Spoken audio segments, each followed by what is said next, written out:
qui apparaît sur les murs là, bon, c'est une couleur qui arrive dans les années 60 en même temps que donc les premiers, enfin la 2e ou 3e émigration grecque. Et ce sont les Grecs à l'origine qui ont apporté la couleur là, on peut dire. Et ça a été une particularité bon, qui a été un peu mal vécue par les Européens qui étaient dans les lieux à l'époque, puisque le bâtiment était tout à fait intègre encore. Hein. Et donc ça c'est vraiment une des particularités. Hein.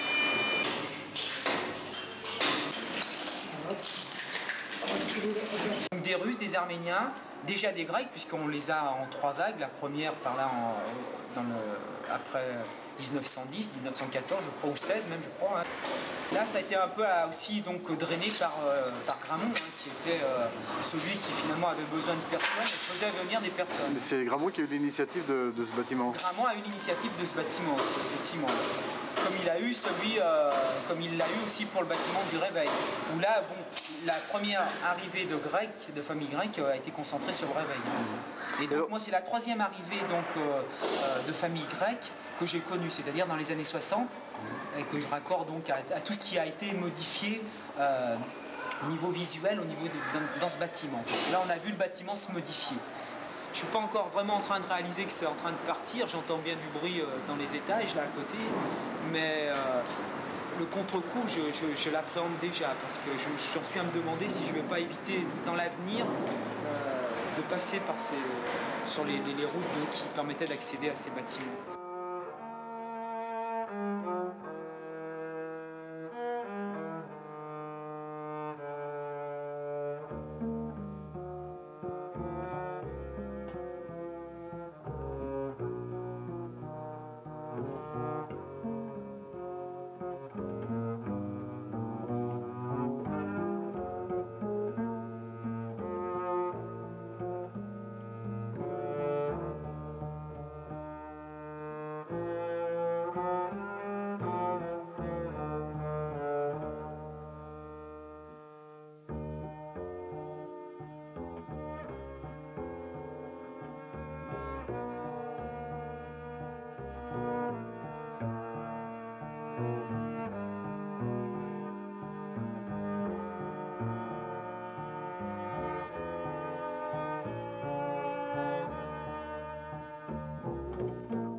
Oui, c'est ça.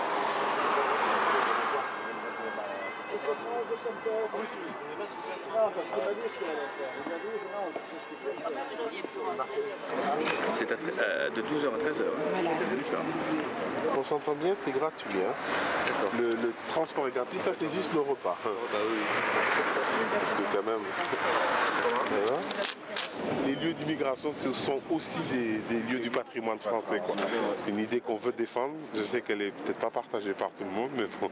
C'est temps de le mettre en avant d'ailleurs. Je suis désolé, je ne parle que le croix-roussien, mais je pense qu'une ville elle est faite de mélanges et c'est une des choses qui me frappe, c'est que à travers le temps, Lyon a été une grande ville quand elle était une grande ville internationale, c'est-à-dire avec beaucoup de gens différents dans la ville. Et au point que vous trouverez dans le petit livret, je dis que du temps de Rabelais, c'est-à-dire au milieu du XVIe siècle, Rabelais appelait cette ville Mirlingue, ça voulait dire ville où on parle une myriade de langues. Et je pense qu'aujourd'hui, on ne sait plus assez profiter de cette mixité. Et donc le travail que fait Daniel et que vous allez faire vous en vous promenant à travers les sites du patrimoine des émigrés ou des immigrés, je ne sais pas dans quel sens on peut le dire d'ailleurs, des migrants tout court. Je pense que c'est une initiative extrêmement importante et à développer à Lyon et dans... Moi, bien entendu, quand je parle de Lyon, pour moi, c'est évidemment le Grand Lyon à développer dans le futur. Alors, comme il pleut maintenant, vous allez vite rentrer dans le car. On peut créer des lieux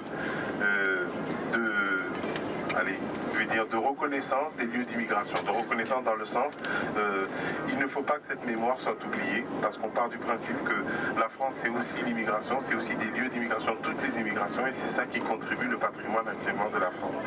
Ben, il y avait les Arméniens après le génocide, les Espagnols après 1936, les Indochinois qui étaient venus faire la guerre en 39-40, et il y a une colonie d'Indochinois qui est assez importante. Dont certains sont enterrés au cimetière de la Soie. Si ah ben, le cimetière de la Soie, vous revoyez l'usine. Hein. Ah oui. Vous vous trouvez là dans les petites cités, ce qu'on appelle les petites cités, qui étaient les petites cités étaient habitées à la fois par la direction de l'usine qui se trouvait plus sur la rue de la Poudrette, et ici par les cadres et aussi certains ouvriers. Et puis un petit peu plus haut là-bas, il y avait la grande cité qui était surtout habitée par les ouvriers, et notamment par les travailleurs immigrés qui venaient de très nombreux endroits. Les années du 1er septembre au soir, on vient ici fleurir cette stèle. Vous voyez à travers cette idéal-là de À Gironnet, voilà. toutes les nationalités qui sont là, qui se retrouvent. On a commencé à fonctionner avec le 25. Et moi j'étais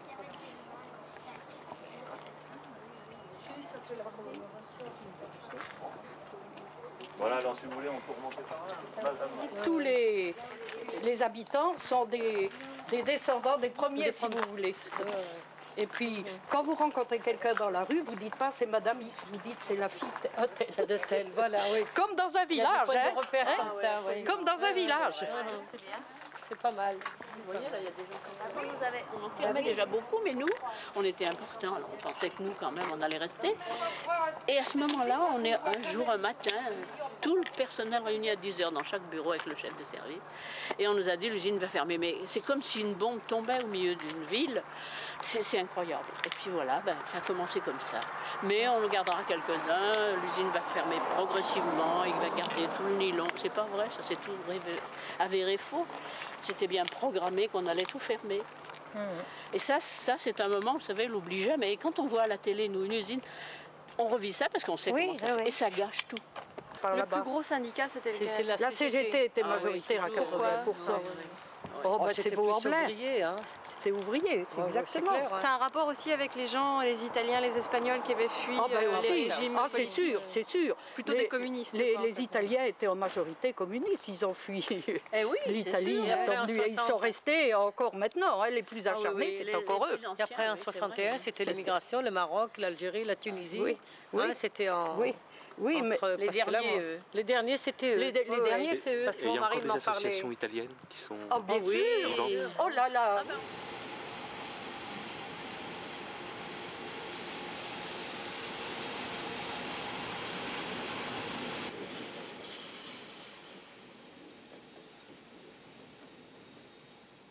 « 28 octobre. La montagne nous a rendus à la lumière, après 13 km de signaux mystérieux. Les cheminots italiens ont baptisé ce train la Fourchette. 12h10 à Modane, 20 minutes après à Bardo. La cantine y est moins chère qu'en France. Et retour pour s'activer dans les bureaux vers 14h, après le café.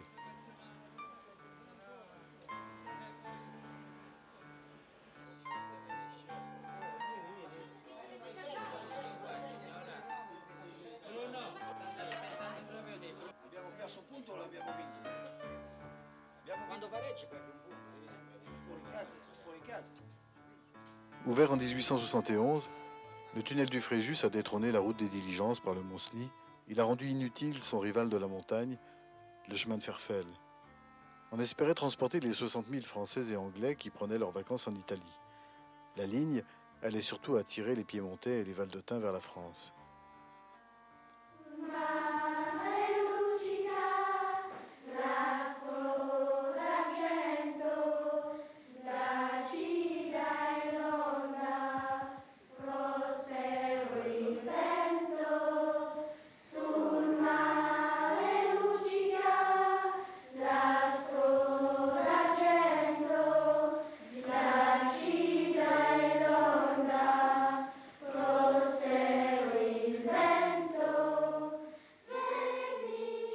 1er juillet.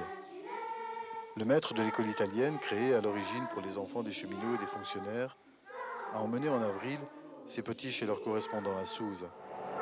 Puis ils ont fait un exposé sur Naples. Tu n'aimeras pas ce chant qui redit un peu trop nos clichés sur l'Italie. Mais d'autres sonorités sur le marché de Modane, des Portugais, des Turcs. L'Italie, partout présente. La rizerie s'est reconvertie. On y emballait le riz de l'Indochine et de la vallée du Pô. Beaucoup d'employés savoyards, des responsables italiens. Ah oui, on me rappelle que la Savoie n'a jamais été italienne. C'est à ce moment-là que tous les Modanais se sont mis à la sardine, au poulet grillé et au vino verde. C'est ça. Ah, vino verde. On a découvert ça. Mais c'est vrai que c'est vraiment la super fête de Modane. Alors plusieurs facteurs ont été importants pour l'installation de 4 rizeries à Modane. Le premier de ces facteurs, c'est évidemment la position stratégique de Modane, qui est une ville frontalière. En Italie, on cultivait le riz dans la plaine du Pô, en Piémont et en Lombardie. Et donc il était facile effectivement de faire venir le riz brut de ces 2 régions d'Italie. D'autre part, les droits à l'importation étaient très chers. Et c'est pour cela qu'on a décidé de faire venir le riz brut et de l'usiner dans ces bâtiments. On passe de l'histoire à l'actualité. Il y a quelques mois en arrière, vous avez tous entendu parler des événements du Kosovo. Tout à l'heure, on était dans les locaux de l'Albaron.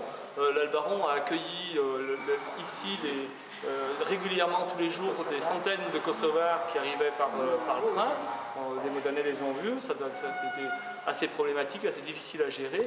Donc ce côté passage frontalier, bien que l'Europe est en train de changer les dimensions de notre environnement, on reste toujours point de passage, la montagne est toujours là, le tunnel est toujours là, et les éléments physiques ne changent rien en fait à cet état-là. On n'a pas eu une immigration, mais on a eu des immigrations simultanées ou successives. Et comment dire, toute cette histoire est complexe et en même temps, ça en fait la richesse et la spécificité de notre commune. Les rapports entre population française autochtone, parce que bon, il y a aussi des immigrations intérieures, il y a peut-être des gens qui sont venus, les douaniers, les cheminots, c'est des gens qui viennent de toute la France, donc quelque part aussi c'est des gens qui étaient déracinés. Ça s'est fait, bon, pas toujours de façon linéaire, dans une super entente, il y a eu des frictions, il y a eu comme partout, mais ce qu'on peut dire, c'est que malgré un événement qui a été majeur, qui a été la guerre franco-italienne en mai 40, qui a quand même crispé par rapport à la population italienne, il y a quand même eu une crispation. C'était quand même du jour au lendemain des gens qui étaient voisins qui se sont fait la guerre. Oui. On peut dire que quand même 20 ou 30 ans après, pas aujourd'hui, mais on peut dire que tout ça fait partie de l'histoire et du passé, et que tout ça a été intégré, les gens se sont, comment dire, les communautés se sont fondues, se sont mélangées, bon, on est maintenant tous des Modanais et on ne regarde plus. Ça, c'est vraiment, moi je pense, pas dire que c'est exemplaire, mais quelque part, l'intégration s'est faite de façon assez calme, assez douce et assez harmonieuse. Donc c'est possible. Alors pourquoi est-ce qu'il y a eu beaucoup de populations étrangères et notamment italiennes dans la vallée de la Maurienne? Parce que semble-t-il, au moment de cette époque pionnière, les Savoyards n'étaient pas paysans ouvriers. Ils n'avaient pas de double statut, mais ils étaient plutôt paysans et paysans éleveurs. Donc on a fait appel à des gens de l'étranger ou bien aux Italiens qui travaillaient déjà sur les barrages hydroélectriques qui étaient en construction. Et puis Saint-Michel se distingue quand même de Saint-Jean et d'Ugine, du point de vue de cette population étrangère, une toute petite particularité, c'est qu'au moment des grands regroupements des entreprises, notamment dans les années 1950, où il y a eu une débauche des salariés de manière assez importante, on a préféré employer des locaux, donc des Savoyards, et on a débauché les étrangers. Donc les vagues migratoires se sont considérablement ralenties, et quand les regroupements industriels se sont faits et que la migration a repris, Saint-Michel a principalement engagé des populations étrangères nord-africaines et puis italiennes.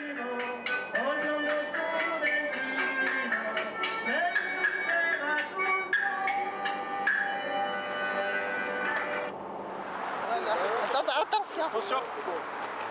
Allez, dans ce coup là. Allez. Entraîner. Nathalie n'était pas... viens pas avec vous? Il fait sombre, hein, pour... Bon,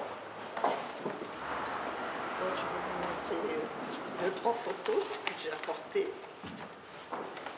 Nadine, vous m'avez demandé des photos. Alors ça, c'est le dernier. Vous avez commenté. Notre prêtre, le dernier. On fait circuler. Oui. On va viser les questions. Alors, vous voyez, comme je vais vous montrer, on avait nos théâtres, on avait notre club, on a notre bibliothèque, là, on a 2000... oui, oui, oui. Tout en russe. Ce sont des ouvrages religieux ou bien des non, littérature? De littérature, oui. Alors vous voyez comme c'est beau quand c'est fait, quand on fait des messes. Après, ils ont remboursé nos parents le voyage. Ils vous ont fait l'avance. Ils nous ont fait venir comme ça. C'est comme ça qu'on a abouti à Ugine. Ah oui. Voilà. Et vous êtes resté tout le temps ici? Moi, oui, je suis. Et vous avez encore des connaissances parmi les Russes qui étaient ici, qui sont partis? Vous avez encore des relations avec les anciens? On correspond, oui. Et ils sont où en général? Oh ben, il y en a à Saint-Pétersbourg, il y en a à Stalingrad, il y en a qui sont en Estonie. Ils sont repartis quand Staline a donné l'amnistie pour les Russes blancs, qu'il avait besoin d'ouvriers. Oui. Alors il y a 2 échelons qui sont partis. Et puis après, il y a d'autres Russes qui voulaient partir, mais seulement le gouvernement français n'a plus voulu parce qu'ils allaient manquer d'ouvriers ici. Monsieur Giraud, qui était directeur à l'usine, là, qui nous a donné donc ce terrain, et puis ce bâtiment, oui. C'est lui qui l'a fait construire? Non, c'était à lui. Oui, d'accord. Il avait, je pense qu'il mettait des meubles ici, tout ça, puis un jour, il n'a pas été fait pour être une église au départ? Non, pas du tout. Oui, c'était un entrepôt. Oui. Et il l'a donné à la colonie russe. Voilà. Et alors pour la suite, pour l'entretien, pour la protection de ce lieu merveilleux? Comme il y avait beaucoup de Russes, il y avait 1000 Russes ici. C'est nous, on s'occupait, chacun donnait une petite... plus tard, c'est-à-dire que les icônes et tout ça, ça ira à Paris. Hein. Oui, comme on dépend de l'église de Paris du 15e arrondissement, c'est parce qu'on n'est plus qu'une dizaine. C'est vraiment l'endroit où je me serais presque isolée pour me laisser aller à pleurer. Je ne sais pas pourquoi, je ne peux pas me l'expliquer, mais là j'ai trouvé quelque chose. C'était tout petit, c'était plein d'amour, plein de chaleur, plein de vie. On n'avait pas l'impression que c'était quelque chose de fermé. Il y avait encore une âme, il y avait quelque chose qui vivait dans cet endroit-là, spécialement. Autrement, j'ai bien aimé le château de Faverges. Faverges, voilà. Donc là, pareil, les personnes qui étaient témoins, qui étaient survivantes de tout ça, eh ben, j'avais presque envie que ça dure plus longtemps pour qu'on puisse poser. C'était trop court. C'est vrai que quand on nous racontait, on n'avait pas l'impression que leur vie était pénible, que le travail était pénible, puisqu'on avait de la considération pour elles. Quand on avait formé une ouvrière ou un ouvrier, on le gardait. Il y avait un respect de la personne dans son travail, et le travail était quand même pas désagréable, elles n'avaient pas l'air de dire ça. Ça m'a bien touchée aussi. Parce que ça n'a pas toujours été le cas. Ça n'a pas toujours été le cas des communautés étrangères quand elles venaient travailler en France.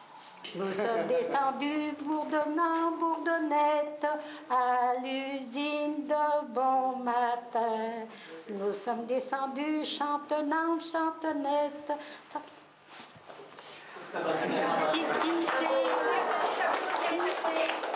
Tisser la soie, le satin, en chantant tisser la soie, le satin.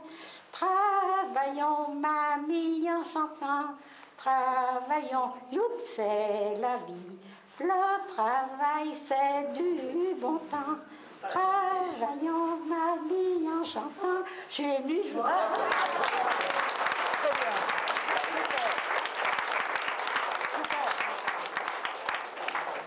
Nous allons donc faire la visite du château, qui s'est appelé à partir de 1922 Château ouvrier, lorsque les soieries Tinzy étaient installées ici. Des ouvrières, puisqu'on parle d'immigration, hein, qui venaient de Belgique, de France voisine, de Suisse, de Tchécoslovaquie, de Pologne et de Russie, entre autres. Je suis venue d'Italie, j'avais 15 ans. D'accord, recrutée par... Mes parents, oui, c'était du temps de Mussolini, tout ça. Hein. Alors mon père n'a pas voulu... Elle n'a pas voulu se plier, il fallait mettre les chemises noires et tout ça et tout.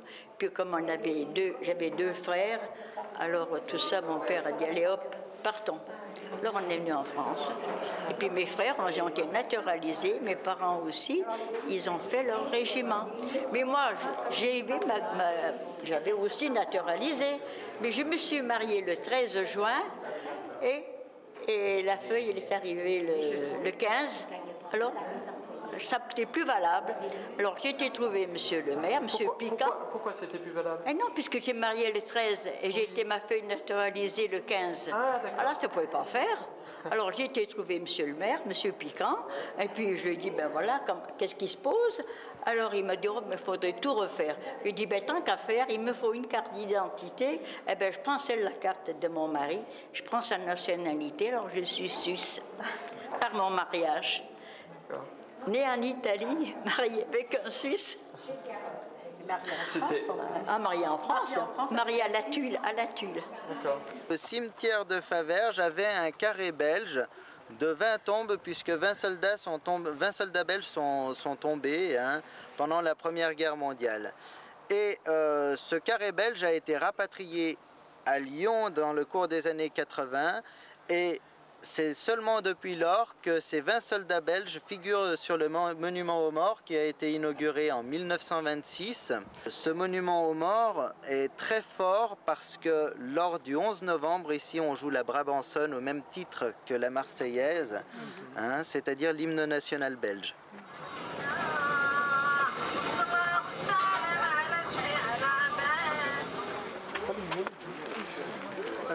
Je connais. Et lorsque ça a été construit, la Duchère, c'était encore le rêve américain, les grands immeubles, les machins. Et ça, on a donné des noms. Il y avait 17e avenue, 5e rue. C'est exact. Et encore, vous savez que ça fait partie du 9e. Il y a beaucoup de gens qui pensent que la Duchère ne fait même pas partie de Lyon. C'est Lyon, que c'est un parle de banlieue. Et que c'est dans la banlieue. Alors que... C'est pas le même secteur. C'est affreux. Moi, jamais j'habiterai là. Je deviens fou. Je deviens fou. On avait pris contact avec les associations de rapatriés d'Algérie qui ont refusé absolument de participer à cette opération parce que justement eux ils ne veulent pas se considérer comme des immigrés. Enfin bon, on a essayé de leur dire justement qu'il y avait des immigrés de partout, comme je disais tout à l'heure, aussi bien de ceux qui sont arrivés même des environs de Lyon, de la campagne et des environs de Lyon, mais je crois qu'ils ont dans leur culture ce refus quelque part, voilà, et c'est pas inintéressant de le signaler. Garde-vous.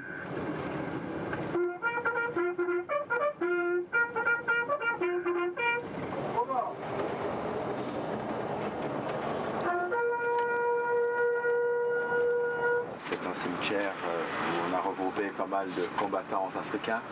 J'utilise ce terme combattant africain parce que c'est pas pour négliger aussi l'implication des Sénégalais, mais il n'y a pas eu que des combattants sénégalais, donc des tirailleurs sénégalais. Il y a eu aussi des Béninois, des Burkinabés, des Togolais, etc. Toute l'Afrique a été concernée parce que c'était la troupe de la coloniale qui était appelée. 51 tirailleurs ont été exécutés ici. C'est des tirailleurs qui ont été faits prisonniers à Chasselet, qui étaient emmenés en direction des Chers, et les Allemands les attendaient ici avec 2 blindés, les ont mis dans le pré, et les blindés ont ouvert le feu. Donc après, ils les ont achevés au fusil et les blindés les ont écrasés sous leur chenille. Donc ça vous donne une idée de l'intensité du massacre. Donc il y a eu ici à Chasselet, il y a eu également, donc, vous le précisiez, à Lantilly, aussi à l'Arbrel, à Éveux, à Lyon, Monté-le-Balmont, à Champagne-au-Mondeur, peut-être aussi dans les caves de la préfecture de Lyon, mais ça on n'en est pas sûr. Enfin, en tout, on estime à peu près à plus de 200 tirailleurs qui ont été exécutés dans la région lyonnaise les 19 et 20 juin 1940.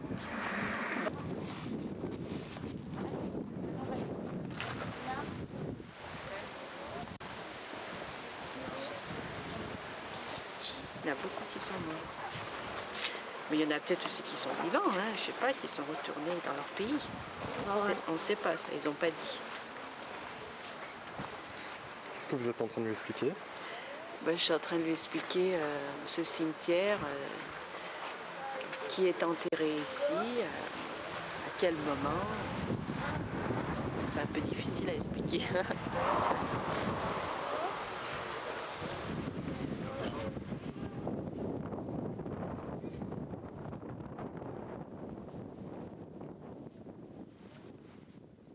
Finalement, on est allé sur des lieux où on ne va jamais. On a commencé par le quartier de la Duchère.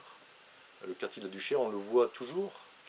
De partout où on est, à Lyon, on le voit, mais on n'y passe pas. Sauf si on a des amis qui y habitent. Bon, c'est pas mon cas, donc on n'y va pas.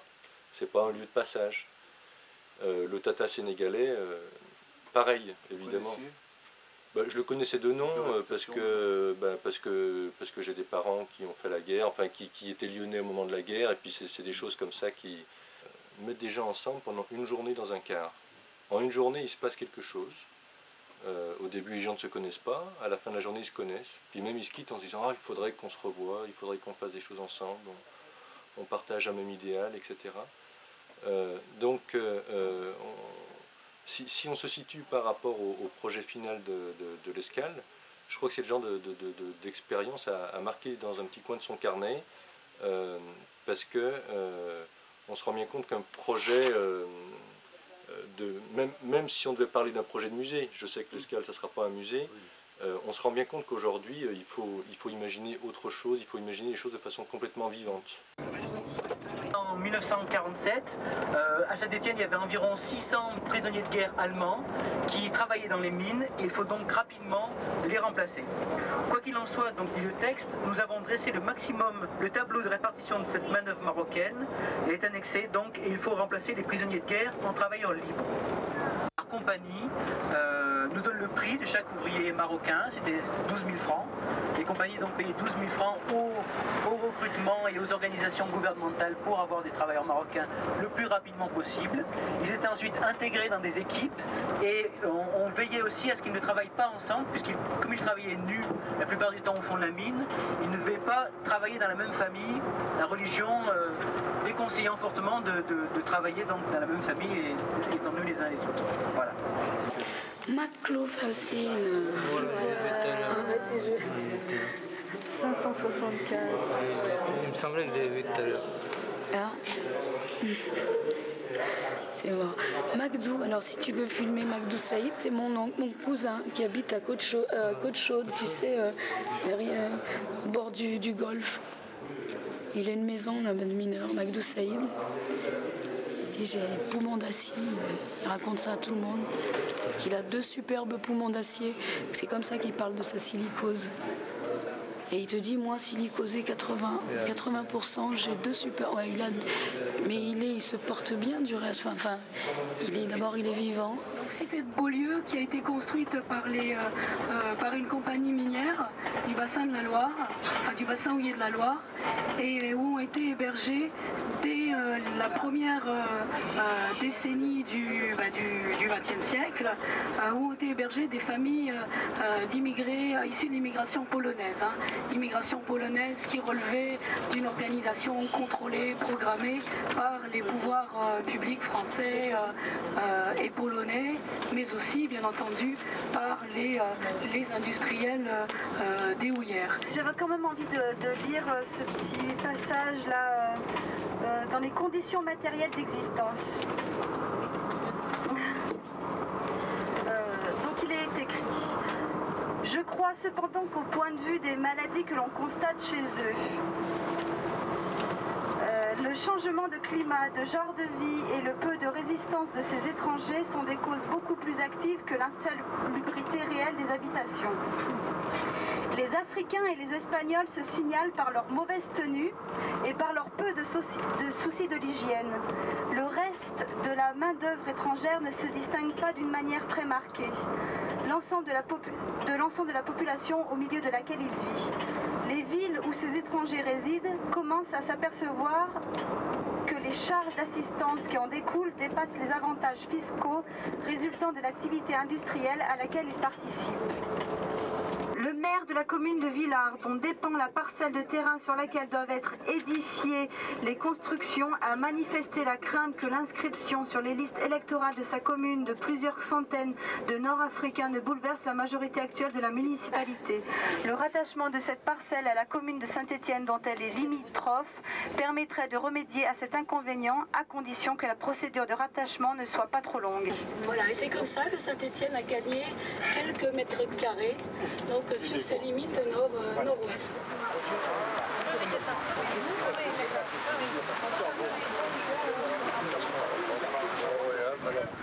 Je peux vous expliquer un petit peu cette maison qui est restée. Avant, c'était les maisons qui habitaient d'abord par les gens, c'était des immigrés, des Polonais, des Espagnols, des Portugais, et à la fin, c'était par des Algériens. Quand on a commencé à démolir ces maisons, ces gens qui habitaient sur place, on les a fait monter à la ZUB, on appelle le quartier de Moreno. Ils sont devenus retraités de l'usine, ils ont gardé ces jardins, c'est devenu des jardins. Et maintenant, bon, on a gardé cette maison, c'est pour, je sais pas moi, c'est pour l'histoire et la mémoire symbolique. Et bois le thé là. Je te garde.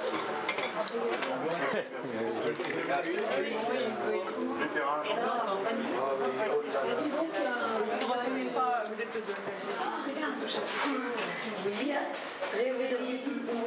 parce que j'ai essayé de faire les paysages pour les jardins ouvriers, je ne trouvais pas l'angle, j'y arrivais pas, et par l'intermédiaire des cabanes, ça m'a... Il y avait une forme plus avec la toile.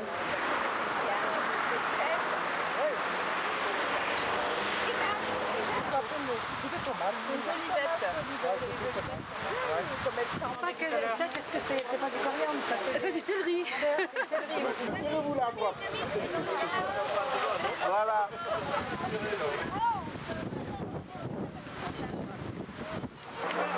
Allez, au revoir. Au revoir. Au revoir. À la prochaine. Et merci. Ben, excusez-nous parce que c'était par surprise. Comment faire pour que ces jardins et pour que ce lieu-là soit un lieu rénové et puis digne. Moi, je trouve que c'est toujours insupportable de voir des lieux un peu d'immigration qui sont pas confortables, qui sont pas aux normes et qui sont pas accueillants, qui sont pas beaux. Ces retraités de Creuse-Loire, aujourd'hui, issus de l'immigration et de n'importe quelle immigration, eh bien, ils se posent cette question-là. Ils regardent, bien sûr, qu'il y a leur urgence, c'est de sauver leur jardin d'ici la fin de l'année. Mais plus que ça, c'est de montrer que cette histoire, ils défendent une histoire sociale, ils défendent leur histoire ouvrière et puis leur histoire de jardin. C'est ça. Voilà. Et petite chose, le travail de Marie-Pierre Vincent, la photographe, elle est complètement inscrite dans cette démarche de valorisation du patrimoine des jardins. On se disait, il y a une mémoire là, un petit peu, qui est de l'ordre du banni, de l'ordre de... On jette un voile dessus parce qu'on veut pas en parler, on veut pas, et que ça avait un peu, ça faisait quand même... On avait cette préoccupation sans pour autant qu'il n'y ait aucun projet, qu'une personne qui en parle, ne serait-ce que de manière un peu officielle ou en termes de projet, ça n'existait pas. Et ce sentiment-là, moi personnellement, je l'ai beaucoup eu quand j'ai fait... aux États-Unis, mon voyage, un voyage très touristique, hein, mais sur la fameuse île où ils accueillaient tous les étrangers qui vivaient là, alors dans des conditions parfois effroyables. Mais c'est vrai qu'à mon retour, donc cette année 93, je me suis dit, ouais, c'est quand même vieux, hein, à mon retour, donc peut-être quelques temps après, je me suis dit, ben, effectivement, il y a là un lieu, bon, que les Américains j'allais dire, ont immortalisé, entre guillemets, en termes de musée, un musée de l'histoire, même si, je répète, il y a des choses qui n'étaient pas très gaies qui s'y passaient, mais ils n'ont pas eu honte de jeter un regard sur leur immigration dessus. Et cette culture-là, je me suis dit, en France, on n'en est pas là encore. On n'est pas là encore à créer à revaloriser ce patrimoine-là qui fait partie de la construction de l'identité française, tout simplement. Ça, c'est clair. Moi, ça m'a vraiment apporté beaucoup de choses. Et puis de voir les enfants avec qui on était aussi intéressés. trouve que ça mérite le coup d'être refait d'autres fois. J'aimerais que ça donne le goût, et j'aimerais surtout que ça leur donne le goût de la France, un peu peut-être, hein, et puis le goût de l'espoir, le goût que rien n'est perdu, même si elle traîne plein de souvenirs douloureux avec elle. Mère Guimet, elle vient de Kosovo, elle a 16 ans. Arvoyer, elle a 15 ans, elle vient du Kosovo aussi. Anita d'Afghanistan, 15 ans aussi. Noël, elle est en seconde. Elle est moitié algérienne, moitié française. Et moi qui suis irakienne. Ce quartier-là, qui était un des centres de peuplement autour de Lyon, c'était la porte de Lyon. Et dans ce quartier, qui est donc la porte de Lyon, la porte d'entrée à Lyon, qui était une ville industrieuse et déjà pré-industrielle, eh bien ça a été un des lieux où les populations ouvrières et laborieuses venant de différentes régions d'abord et de différents pays ensuite sont venues s'établir. Donc le destin de cette place du Pont a été à la fois, s'est joué à la fois sur une scène locale et urbanistique, avec tous les projets et tout le chantier qui se déroule depuis 10 ans, mais aussi dépend d'autres choses, dépend de rythmes qui sont des rythmes internationaux d'un côté, et d'un autre côté c'est une place qui a des rythmes tout à fait singuliers dans la ville. Au moment du Ramadan, la place du Pont a un rôle particulier dans l'agglomération lyonnaise pour les populations maghrébines ou musulmanes de Lyon, qui retrouvent là non seulement des produits, mais aussi une forme d'ambiance qui n'existe pas ailleurs dans la ville. De la même manière, un des rythmes de la place du Pont, c'est le rythme d'avant les vacances, au moment où les gens partent en Algérie, viennent s'approvisionner ici. Alors il est vrai que cet aspect-là de la place du Pont a décliné de manière très forte au cours des dernières années, comme d'ailleurs il a été, en raison des opérations urbaines, qu'on vous a expliqué ou qu'on vous a explicité, mais en même temps sans doute en raison d'autres choses. Par exemple, la limitation du nombre de visas a joué certainement dans la circulation des gens entre l'Algérie et la France, les limitations en termes de devises. Bien, on a vu les projets de rénovation du côté urbain. Bien, c'était très rapide, mais ça soulève quand même pas mal de questions autour de on inscrit ce site dans un site sur le patrimoine de l'immigration. Or, précisément, c'est un site qui est en train de disparaître ou de se recomposer. Bien. Et après, on est allé à Grenoble, on a vu le musée de la viscose. Alors là, c'est un site que je ne connaissais pas, et c'était intéressant. C'était intéressant, et en même temps, le discours qui nous a été tenu là-bas, c'était quand même un discours qui était centré sur le procédé technique de la viscose. Alors vous connaissez l'histoire, hein, Verrasois a été élevé par les Chinois bien avant Jésus. C'était moins un musée sur la vie ouvrière qu'un musée sur la viscose et bien le textile artificiel de l'époque. Je pense que la vie des ouvriers eux-mêmes, on ne la voyait pas, et qu'à ce titre-là, la vie des immigrés, on ne les voyait pas non plus. Donc c'est vrai que ça interroge un peu sur ces musées qui sont centrés sur des procédés techniques et qui font que les gens, ce qu'a signifié l'usine dans la vie des gens, bien, il n'y a peut-être pas les documents ou ça n'est qu'un aspect de la mise en mémoire. Et ce n'est pas un discours facile parce qu'il y a tellement de sens que peut avoir l'usine dans la vie des gens.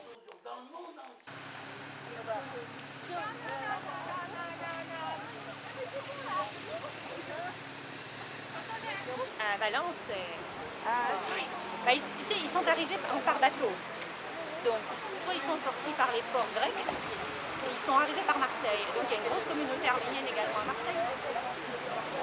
Et puis, ils sont remontés petit à petit la vallée du Rhône. Et puis, ceux qui se sont implantés, quand il y avait une personne qui s'implantait quelque part, qui avait du travail, ils faisaient venir le reste de la famille. Quand les Arméniens sont arrivés dans les années 1920, 25 ou 30, après bien sûr ils ont fondé des familles, nous sommes tous nés, moi je suis née à Valence, donc nous sommes tous valentinois, et alors effectivement, si vous voulez, on est plus anciens. Puis alors la différence c'est que les Algériens avaient quand même un pays. Oui. Donc, il ne faut pas oublier, nous n'avions rien, alors on a été obligé de faire notre pays sur place, dans chaque endroit. Donc on a eu une église apostolique, on a une église évangélique, on a une église catholique, vous voyez, donc tout le monde allait dans l'église qui lui convenait.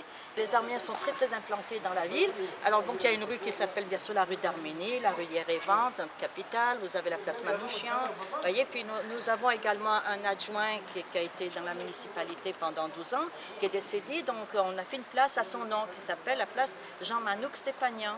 Voyez, et alors on a tout gardé ça dans le quartier. Donc on le verra parce que vous allez manger au restaurant Sassou tout à l'heure et vous êtes dans le cœur du quartier. On verra, et j'ai une stèle également en mémoire donc des 1 500 000 Arméniens qui avaient été massacrés. La communauté, excusez-moi je vous coupe, représente combien de personnes? Alors on représente à peu près entre 10 et 12% de la population valentinoise, c'est-à-dire qu'on représente presque 8 000, nous avons 8 000 Arméniens.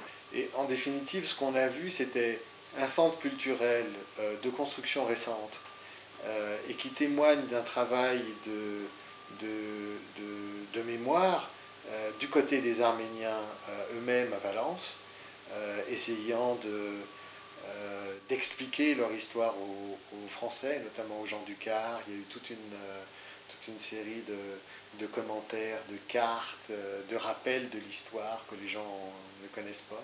Et c'était plus l'histoire des Arméniens que l'histoire de l'immigration arménienne en France. Et puis après, on est allé à l'église aussi.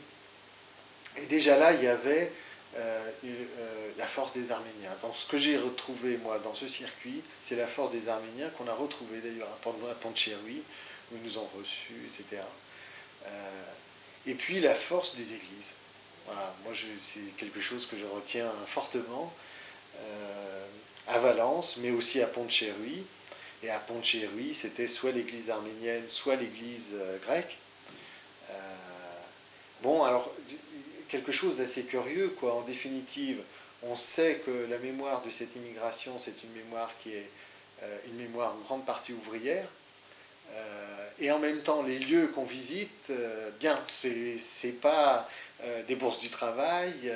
Quand c'est des usines, on a l'impression que les immigrés disparaissent un peu derrière le procédé technique.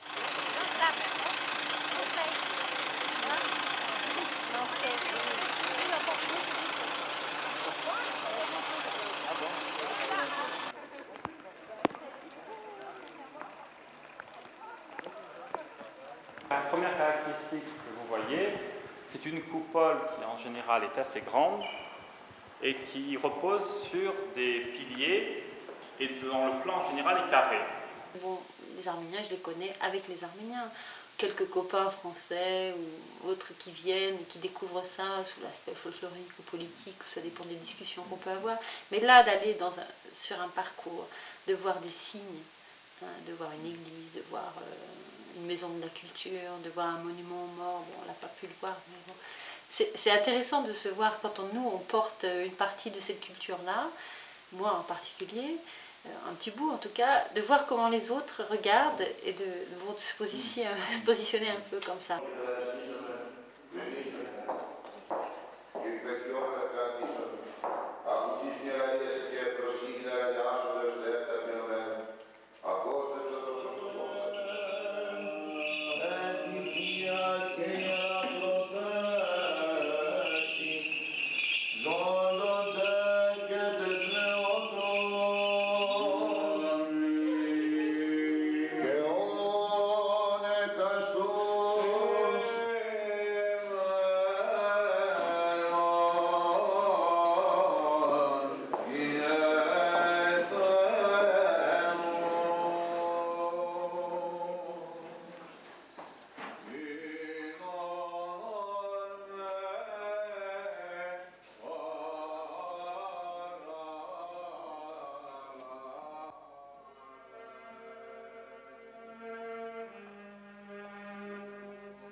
Précédents arméniens, polonais, russes, espagnols, italiens, portugais, maghrébins, turcs, jusqu'à 30 nationalités, des centaines de Grecs chassés d'Asie mineure arrivent à Pointe-Chéruy en 1916 et trouvent là travail, havre d'accueil, patrie pour les uns, tremplin vers l'Amérique et l'Australie pour les autres.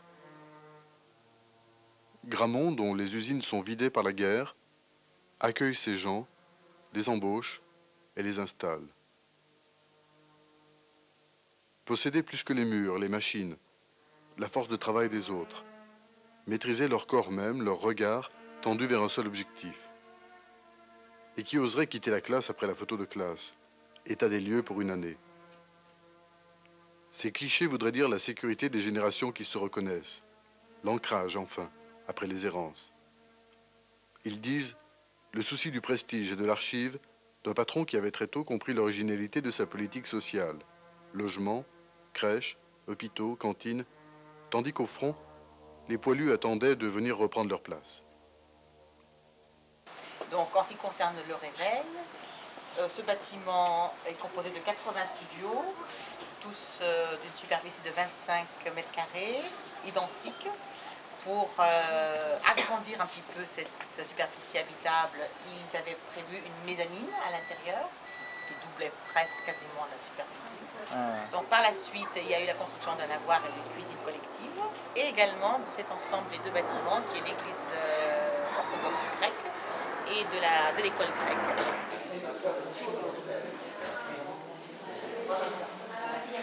À l'issue de cette journée, comment dire, les choses étaient plus compliquées que ça.